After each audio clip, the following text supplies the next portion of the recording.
வால்பாறை வனச்சாலையில் சிறுத்தை சாலை கடந்த காட்சி வீடியோ வைரல்.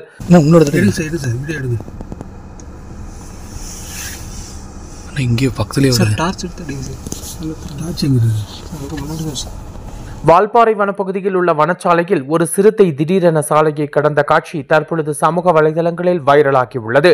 அப்பொழுது அந்த வழியாக பயணம் செய்த வாகன ஓட்டுநர் இந்த காட்சியை தனது மொபைல் மூலம் பதிவு செய்துள்ளார். சிறுத்தை சாலை ஓரத்தில் சில நொடிகள் நின்றுவிட்டு பின்னர் அடர்ந்த காட்டிற்குள் மறைந்தது. இந்த காட்சி வனவிலங்குகள் இப்பகுதியில் தொடர்ந்து நடமாட்டம் செய்கிறதை காட்டுகிறது. இது குறித்து வனத்துறை தெரிவிக்கும் பொழுது, வால்பாறை வனப்பகுதிகளில் வாகனங்களை இயக்கும் பொழுது மிகுந்த எச்சரிக்கையுடன் பயணம் செய்ய வேண்டும். குறிப்பாக அதிகாலை மற்றும் இரவு நேரங்களில் வேக கட்டுப்பாட்டை கடைபிடிக்க வேண்டும் என்று அறிவுறுத்தியுள்ளது.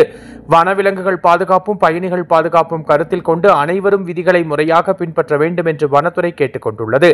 வைல்ட் லைஃப் வால்பாறைக்காக நமது செய்தியாளர் வடிவேல்.